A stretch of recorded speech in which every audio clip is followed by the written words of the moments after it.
Good morning, everyone. Thanks for coming over here, all the way here to listen to us. So what we're going to do today is, I think we have roughly an hour and a very illustrious panel.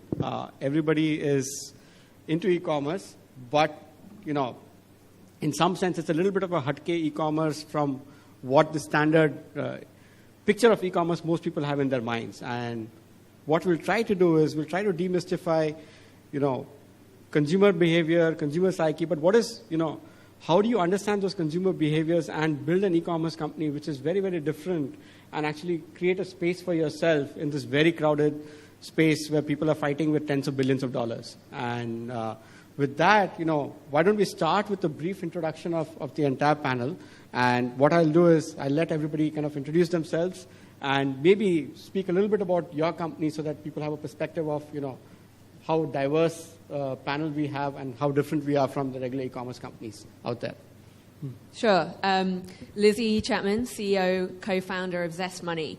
Zest Money is a new age financing company that has redesigned the offline EMI product specifically for e-commerce. So we partner with e-commerce companies at the checkout and help them offer financing to their customers real time in an instant. And that helps our customers convert more transactions, increase their ticket size, and ultimately bring the next 100 or 200 million shoppers online who today can only access financing offline. Hi, this is Pranay. I'm the co-founder and CEO of Flyrobe. We are the India's largest fashion rental service. So for all your occasions like, let's say, your friend's wedding, your own wedding, your cousin's wedding, any annual party or a birthday anniversary or a friend's farewell, we help people dress up without burning a hole in their pocket. Give or take, the most expensive outfits are probably the least used ones. So we our vision is to disrupt the occasion wear market where renting becomes the de facto mode of consumption. We're present in 12 cities across India, and we are a 2-year-old company. Hi, everyone. I'm Sahil from Craftly. We are a tech platform for sellers to sell online, and our focus is basically on 3 main verticals when it comes to selling online. We like to think of it as digitization, which is bringing someone's presence online, getting their catalog online.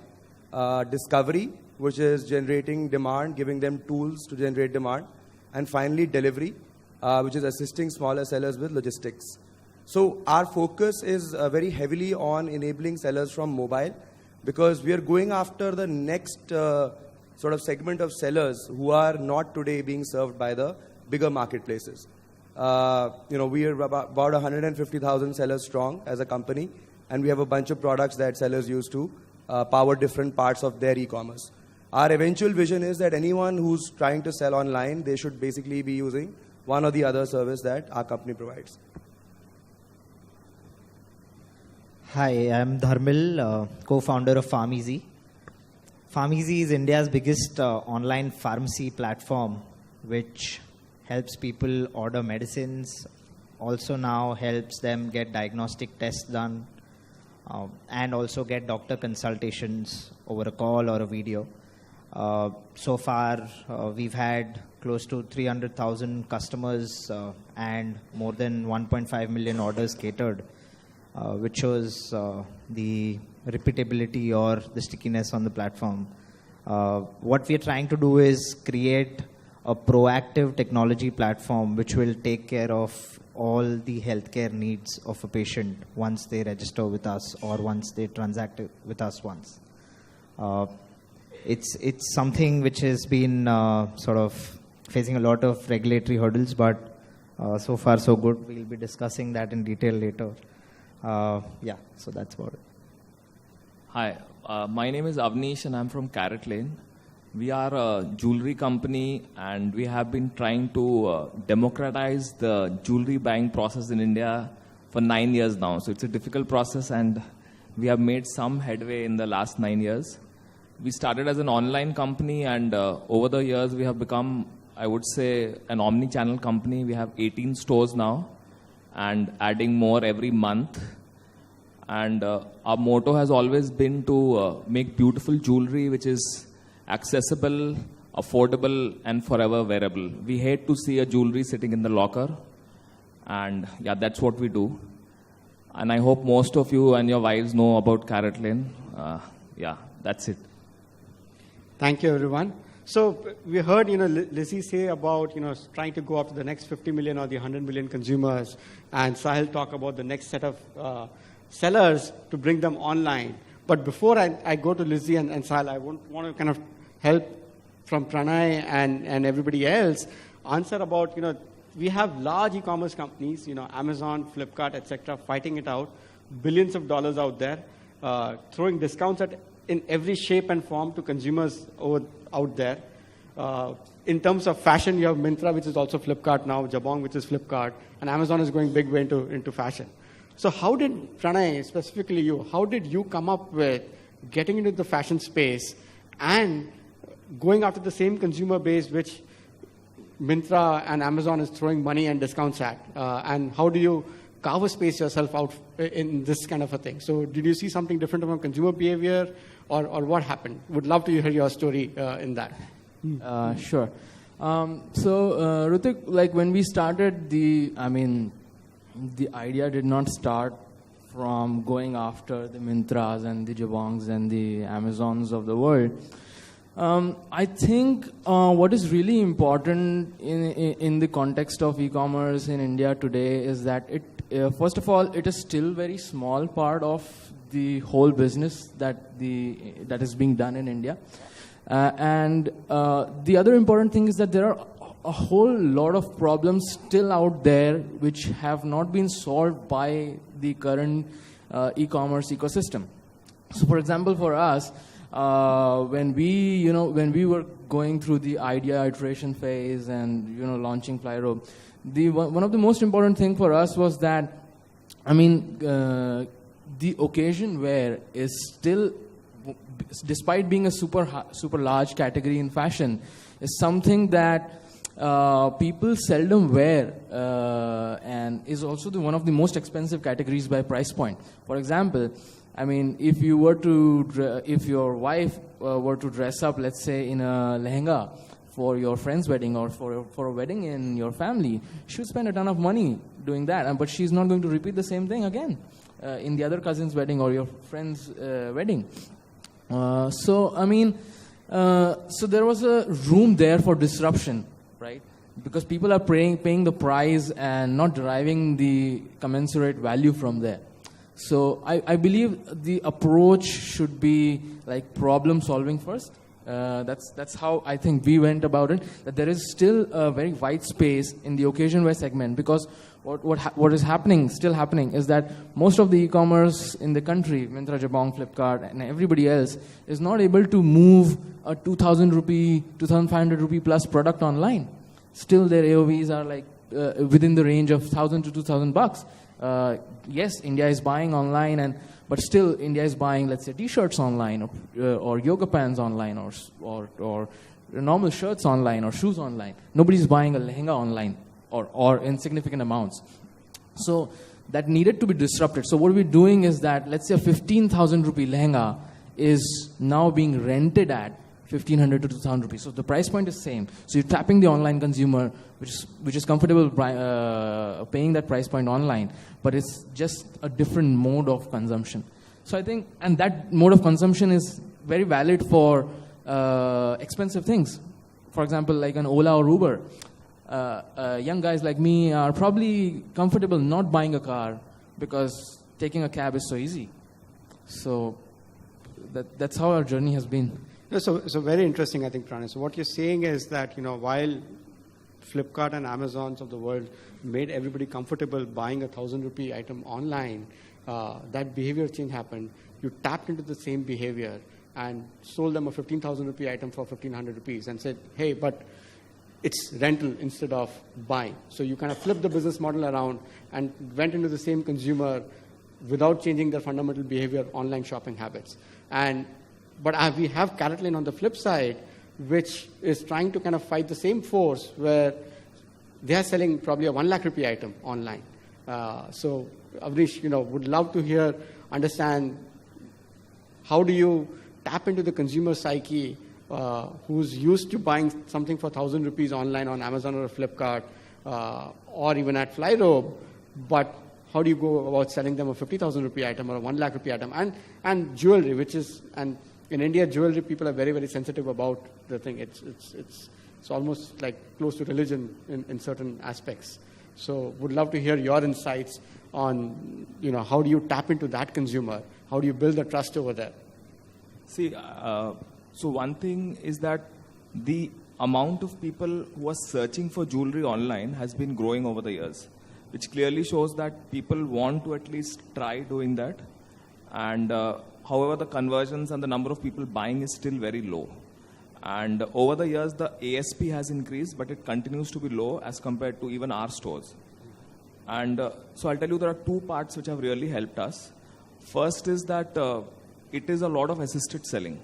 Unlike most e-commerce categories, where it's a click model, our business is a lot of assisted buying.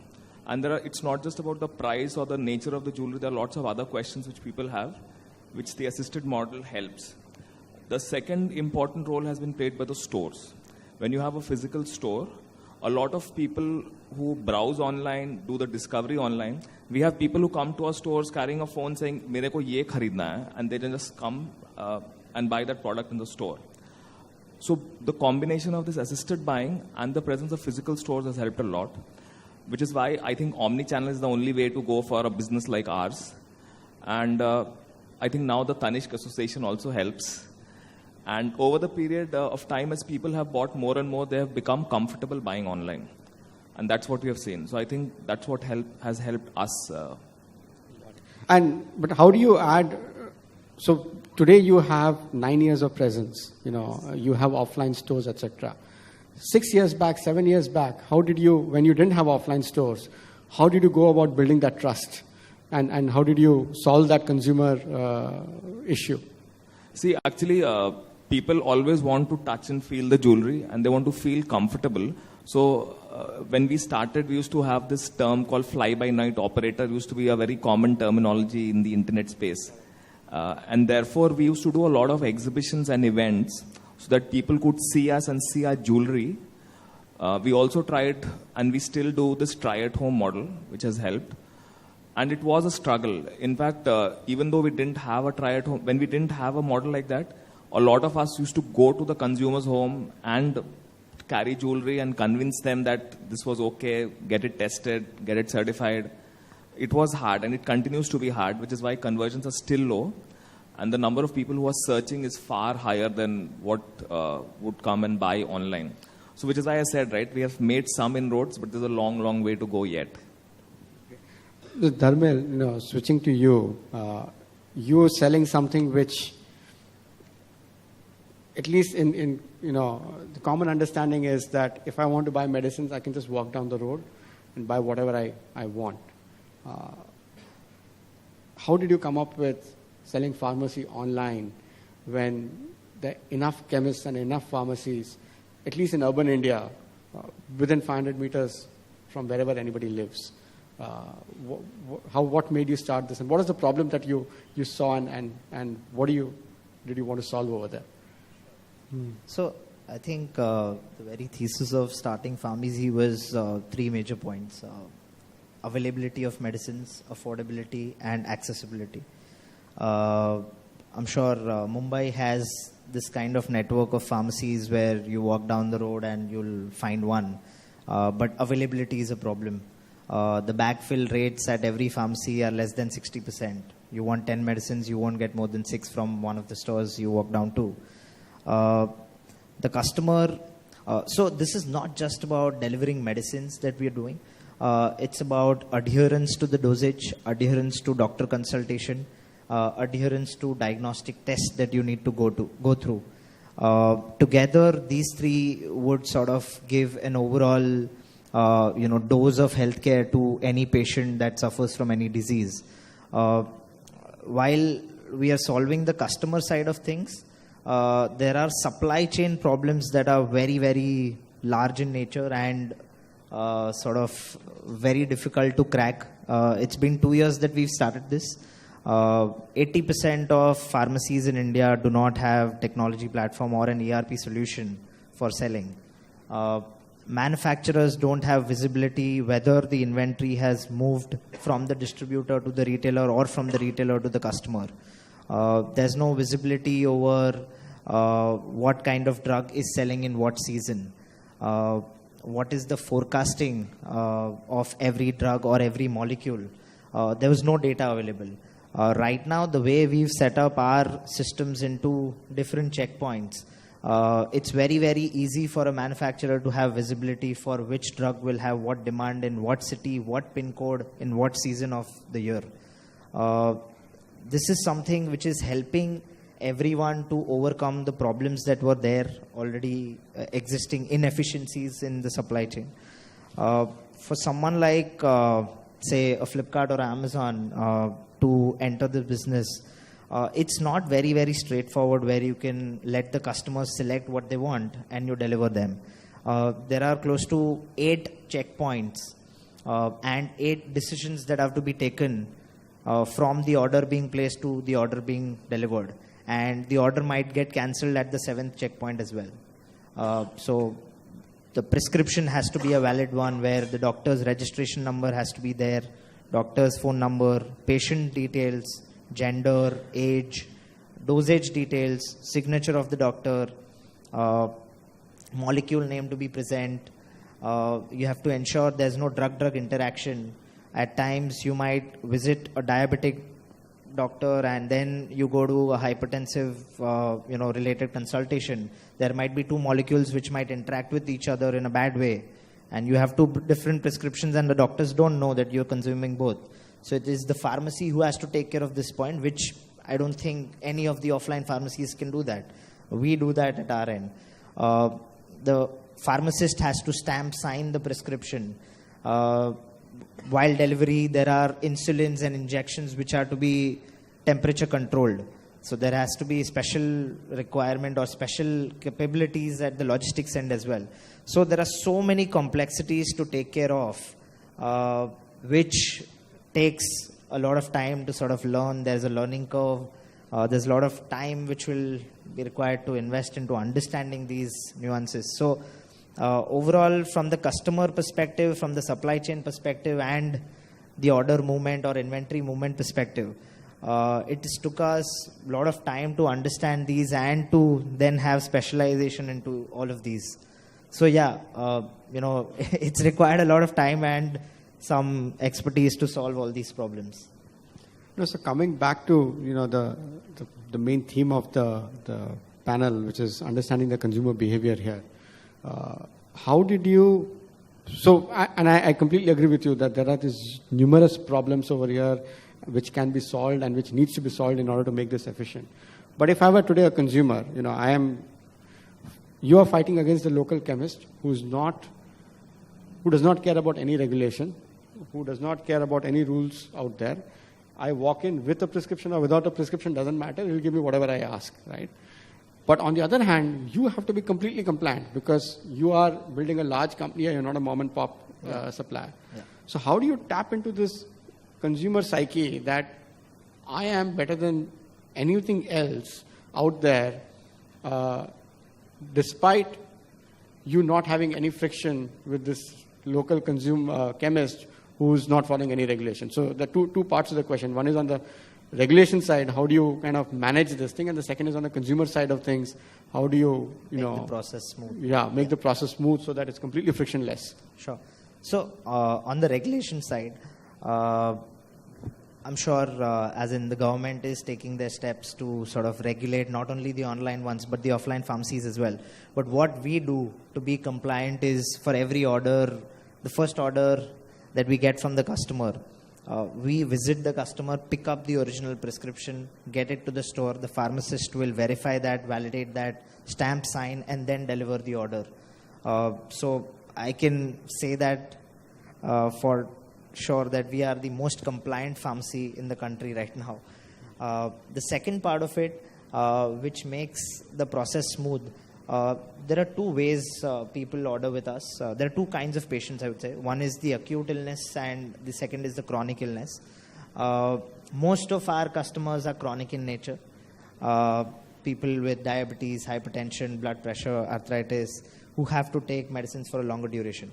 So it is the first order that they have to sort of upload a prescription, register with us, and after that, it becomes like a subscription model where we know when the dosage is getting over without them getting to remember or remind us to deliver medicines. We push the medicines to their residence, that this is your next dosage which was about to sort of get over, and these are your refill medicines. So we are sort of I would say proactive in nature. The platform is proactive in nature. For a patient who suffers from diabetes and say is obese in nature, 60 plus, 50 plus years of age, these guys need to have a lipid profile test every month. Every 6 months they need to have a glaucoma test done. So these are the things we remind the customer. The relationship of a chemist and a patient, or an offline pharmacy and a patient, is pure transactional in nature. You tell them, boss, dawai bhej do, wo bhej dega. But here we are trying to take care of the patient. We are the navigators for these patients, and which is why after the first order, the process becomes really smooth for them. It's just like one click and the medicines are delivered. And in a subscription model, you don't even need to click. The medicines will be there. So that's how we're trying to change things for them. And sadly enough, India is the diabetes capital of the world. So which is as a country, it's not good, but I think for your business, I think it's a fantastic thing to happen. It's a difficult situation to be in. Yeah. You can't wish people to be ill. So Pranay, I think there's one common element with what Dharmil is talking about is he is doing a massive behavior change from a consumer point of view, where as a consumer I'm used to buying something in a non-compliant fashion, in a very ad hoc manner. And he's bringing in a lot of systems and processes and science to it, and at the same time convenience along with it. So the key trigger for his consumer is that once you go through it, I'll make sure that from a medicine point of view, everything is right for you, but at the same time make it super convenient. You are also in some sense forcing a massive behavior change among consumers who are always used to buying clothes. And from buying clothes, you're asking them, hey, don't bother about buying, rent something. And so you need to make them comfortable that, hey, yeah, renting is okay. Second, that somebody else might have worn this piece of, lehenga or whatever that I'm renting, and it's okay to do it. And I'll ensure that it's super clean and hygienic and everything else. So what are the challenges in, building a business which requires this massive shift in behavior, and how do you kind of tap into it on a one-by-one basis?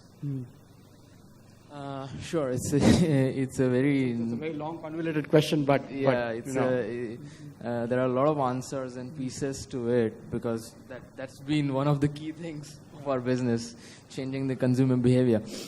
So here is how we thought about it.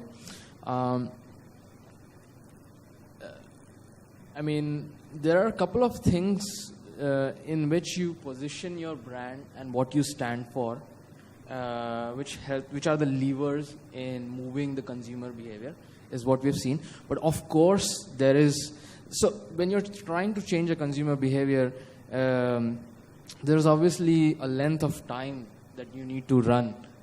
Because there's a market education involved, and we hope that more and more competitors are coming, because we're one of the only guys around doing it in a large way. So we truly hope that competitors are coming. But nonetheless, what has worked for us, I'll probably share that, is really focusing on what are you communicating and how are you positioning your brand and what are you solving for. From day one, even though it's renting, the first consumer psyche that comes across, especially in India, is that, whoa, I'm not going to rent clothes. I probably can afford this, or hey, I'm not going to wear something which has been worn by somebody else. So the first problem to attack is of trust in the service, in the product, and the quality of product. The next.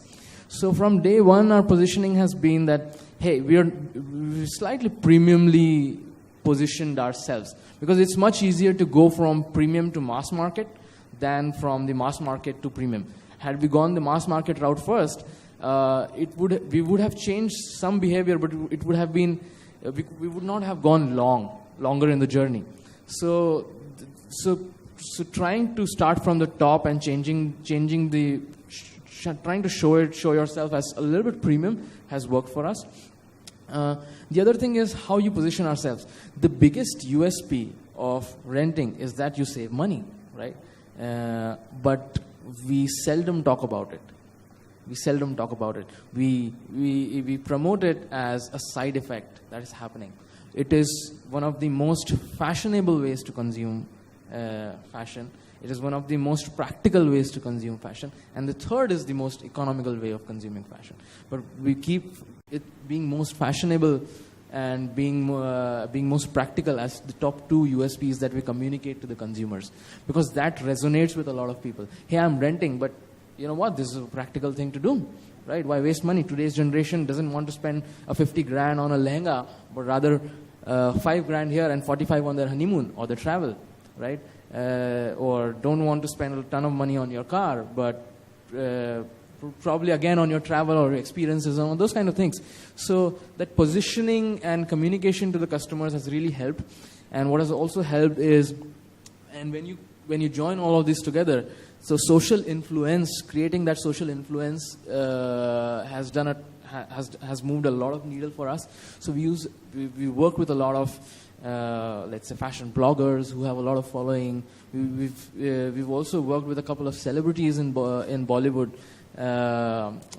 which has helped us wield that influence on the market. Because hey, if Parineeti Chopra is saying that renting is cool and why don't you guys do it, people will do it. So that has really helped us. Rather than great, you're solving the saving money problem, but it might not be wise enough to just promote that. Yeah. No, I think I think this influencer marketing, I think works very well actually across all geographies, and that's why we have Virat Kohli as the biggest ambassador for almost every other product these days. So, Lizzie, shifting to you. So, in some sense, you are also trying to drive a massive behavioral change amongst consumers. In terms of every consumer has the aspire to buy things, but the way they buy things and the means of buying things, you're trying to change it. And to a certain extent, on a lot of traditional products, unlike what Flyrobe is doing or unlike what Carrot Lane is doing. So how do you go about doing that, and what has been your experience with it? Sure. So I think we've all acknowledged that selling big ticket things online is challenging, right? That's a challenge many people on this panel have. But these products are desirable, okay? Our target customer is what we describe as the I want what I want and I want it now. He's a very aspirational young guy who's extremely optimistic about the future. He's someone who's seeing, 10% plus salary increment every year and expects that to continue. So he is not scared of buying, high-ticket, expensive items. He simply can't afford them. It's a challenge of affordability that offline retailers have become very, very good at solving. So this kind of EMI, obsession has sprung up over the last few years in the offline world, and the offline shopper has N number of EMI options available, and it hasn't translated online. We've done a lot of research into this, and we've found that a customer will actually even take a higher priced product if an EMI is available, because the out-of-pocket expense is so important to his day-to-day, economics. If you look at this market, it's still obviously a very low GDP per capita market. Let's not deny that. There are probably 50 million, elite people like everyone in this room who can afford the products that we're all selling online. That next 100, 200 million, these are people earning, $20,000 a month. An iPhone is an unaffordable product unless you provide financing. We've done some research on that, and our average customer, it would take him 600 hours to afford an iPhone 6, 600 working hours. In the US, the equivalent guy, it would take him 24 hours. So that just gives you a sense of how critical financing will be to get adoption of high-ticket sales online. There's no end of demand. There's no doubt about that. It's just about how you deliver financing products in a completely digital, smooth, and efficient way. And that's the behavioral change that we're driving. So, Liz, do you see the next 100 million consumers coming online right now, and at what pace are they coming in? It's interesting. It's a cliche, but a lot of the early adopters are coming from the non-metros. So you're finding there's a great amount of pent-up demand in the next kind of 10, 20 cities for brands and products that we're all, completely overexposed to. But these are new brands to these people, new products that are really, really exciting. And that's where financing options are really making a big difference. So we're seeing a huge amount of demand from cities that we often have to Google because we don't recognize them, that retailers in the offline world are not able to access as easily. Sahil, are you seeing the same thing on the supply side and the seller side?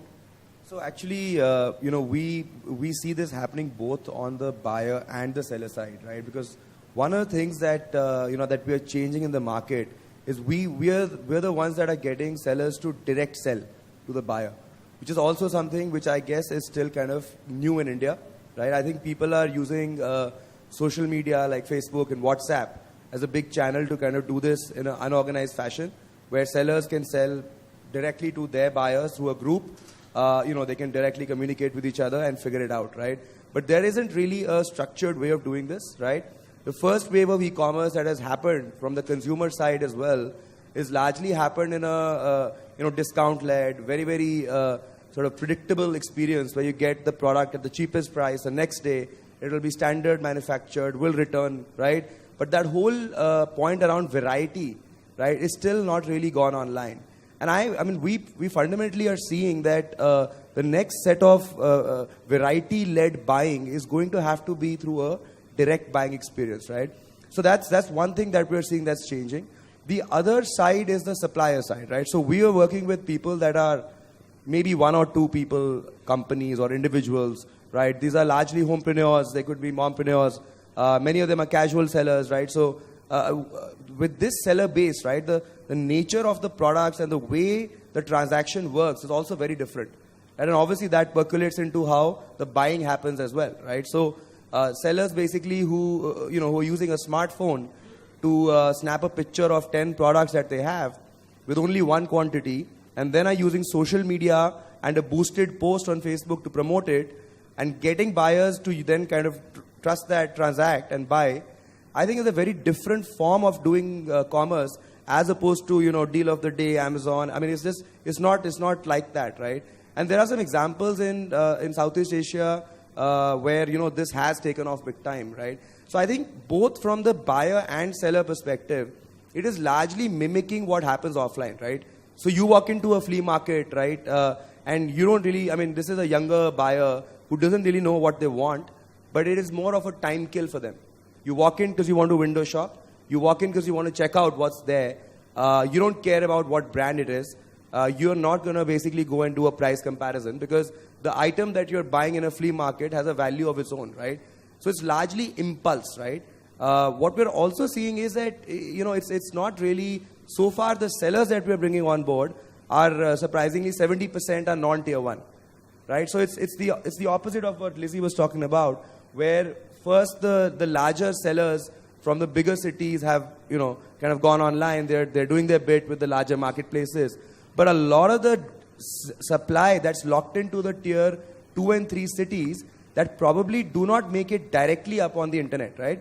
It makes its way through a supplier or through a aggregator or a distributor of some kind that may be marking up the price and then doing all of the sort of formal work on an Amazon, right? But for someone who is kind of sourcing or manufacturing this stuff in a tier 2 or 3 city, there isn't any way for them to directly go online and sell it, right? So the moment, that's what we're seeing kind of as a big driver for our seller side demand, right? The other interesting behavior change on the supplier side that we've noticed, over the 5 years that we've been doing this, almost 90% of our sellers today are using our mobile app or our mobile device, our mobile web, right? So that's a huge shift, right? 50% of our sellers claim not to even have a desktop. So they're entirely using a mobile app or their mobile phones to be running their entire business, and they're happy with 10, 20 orders a month, right? So the profile is so different for these sellers that it's literally spinning up a new kind of a economy for these guys to be able to do this stuff online, right? So interesting trends that we're noticing, right? On the buyer side, we don't see a lot of tier 2 yet, right? We see about 40% tier 2, which is, I guess, some percentage. But it's a lot of impulse, right? So 80% of our buyers actually browse. There's very little searching that happens, right? Most people are browsing, clicking away, kind of, our repeat transactions happen in the first 20 days, not in the first 20 months, right? So very, very different buyer psyche coming into play. Most buyers are 18 to 25, 50% are female. So, like the college going, there's very, very, the whole, we don't want to buy brands because brands are common, right? We want to buy the non-brand, right? So we're seeing some of those trends in the buyer side, but again, we're very much a supply side company. So we're trying to basically bridge that gap where we get these sellers to be able to direct sell to the buyers of their, the right buyers of their products, right? Avnish, do you also see a lot of difference between behaviors in tier 1 and tier 2 cities from your consumers? Or is it, because I'm assuming that some of the things which you say that a lot of people will browse, and you also mentioned that a lot of people will browse and look at things before they make up their mind. And so where do you see your customers come from? Are they tier 1 customers? Are they tier 2 city customers? Where are they all coming from? So, see, the top 3 cities for us in terms of business are still Bombay, Bangalore, and Delhi. And that has to do with the fact that we have both online as well as store buyers in these 3 cities. Although I would say the reasons for them to buy from Carrot Lane are different from what would be the reason for a tier 2 or a tier 3 buyer. For a tier 2 or a tier 3 buyer, it's also the choice which a brand like Carrot Lane has to offer in terms of designs, and not just the fact that pricing is good or any of the other reasons which typically an e-commerce company can offer. As compared to that, in a tier 1 city, it's about the fact that it's available in like next day or the same day because you can go and pick it up in the store. And obviously design has a role to play, but the other benefits around it in terms of availability, the same day or pricing has a much bigger role to play for the tier 1 buyer as compared to people from tier 2, tier 3 towns. And the second difference which we see is, again, I mentioned assisted buying. The assisted buying is extremely high for tier 2, tier 3 towns because most of them are not comfortable buying online. And Sahil mentioned about WhatsApp. That's another channel which is starting to take off for us. And there are people who will just call somebody, although we do not have a formal relationship manager program, but it's almost like that they have their own favorite agents. They'll just call and say, I just want to buy a ring for 30,000. And people will just WhatsApp the catalog or the products. And they will not even have a payment option online. They will arrange an offline payment or a COD option. Although today things are getting better and people are becoming comfortable. And then you have the tier 1 buyer who's different. What we also see is that the channel from which people come is also different. So we see that a lot of the tier 2, tier 3 browsers come through Facebook. And I think they are just, as in more and more people spending more time on Facebook. As compared to that, the tier 1 people are coming more through Google. So they are aware of online options, they are more comfortable, and they're directly searching for options online through Google. And as compared to that, less so in the smaller towns. No. So an interesting stat I heard a few weeks back was at least the first 50 million users, they've been using internet since the last 10, 12 years. They evolved from the desktop generation, Google generation, and then slowly moved to the mobile, etc. But if you look at currently, there are 300 million mobile internet users in India. The last 200 million, they're all mobile only. And for them, internet literally means only Facebook and WhatsApp, and still predominantly WhatsApp. So with that, if that is the medium with which everybody is using the internet, and Lizzie, and that is also largely part of your consumer base where you are trying to go into it. How do you think about building a product and selling it to consumers who do not even know what a mobile website is or who do not know what a shopping cart is, but all they know is that this is WhatsApp and I can deal with WhatsApp? Yeah, no, we experience that a lot. We also drive demand for the e-commerce companies we work with from Facebook to the checkout. And you'll be surprised how few e-commerce guys have really cracked mobile optimization, especially on the checkout. So we spend a lot of time working with our partners to help refine the checkout flow to service these customers. Also, what you haven't touched on but needs to be noted is a lot of these customers are not English native. And whilst we're all really practiced in, a checkout flow, that language is almost irrelevant to us now, if this is a guy who, like you just said, has only ever experienced Facebook, WhatsApp, and is looking at script and local language, e-commerce checkout is an intimidating place to be. And he actually needs guiding through that flow sometimes. And we can do that with our agents, and they can help our customers get through the checkout flow. But I don't think there's enough focus on that actually from the wider e-commerce industry about making the checkout experience comfortable to a non-English native language. Sahil, do you see the same thing on the seller side? Same challenges, and how do you kind of Yes, I was solve that? actually thinking just about that, right? In fact, when Avnish was talking about assisted buying, we are actually using a chatbot as an assisted selling. So we almost call it like your virtual employee, right? So you come on Craftly, use our mobile app. We'll tell your virtual employee will manage your store for you, right? And what we've noticed is it's got to go down to the point where, it's not only giving you tidbits about, here's what you can do, here's a video, here's a PDF, right? That's what, we started with. But we're seeing increasing adoption when we start telling the user, for example, that, I noticed that these 3 products have a lower conversion this week. The average selling price in the category is X. You're at 1.2X. Should I bring your price down to 1.0X? Yes or no, right? And the yes click-through on that is extremely high. And I think that is the level to which, a seller of this kind would have to be kind of nurtured or assisted in getting there. The other point is, our support agents started telling us that a lot of people are asking for support in Hindi. Right? We don't support the vernacular script yet in our chat, but they're typing, they're using the English keyboard to type in Hindi. And, his question is, should I just reply in English? I was like, no, reply in Hindi, because that's what they need, right? So as we keep going deeper into 2 and 3, we are going to need to have a pretty big play around the whole the script, as well as, I think Lizzie made a really important point. It's not so much the language, right? It's the thinking. Right? If you grew up to the internet looking at WhatsApp, you want to click and talk to people. You don't want to go through forms, and you don't get that. You've not experienced that. You don't know what a form validation is, right? Exactly. So I think that has to change both on the buyer and seller side for this next 5 years, right? Because that is the new age buyer, right? If you look at China, right? If you look at what WeChat did with selling and buying through their consumer base and their seller base, it's a very different experience. It's a very, very different way of doing transactions. It's very different from what an Amazon looks like, right? And e-commerce today, pretty much in India, is what Amazon kind of invented, where you kind of go through search, add to cart, checkout, right? That whole process is very much the most predominant one, right? With conversational commerce now kind of starting to happen, Facebook opening up its messenger bot for allowing people to chat and buy, right? Who knows when WhatsApp opens this up as well, right? And that may be a very, very sort of interesting move to see what happens then, right? I think it's just a matter of time before WhatsApp opens it up. So Dharmil, how do your consumers, you're also probably, going to go towards the entire spectrum of customers.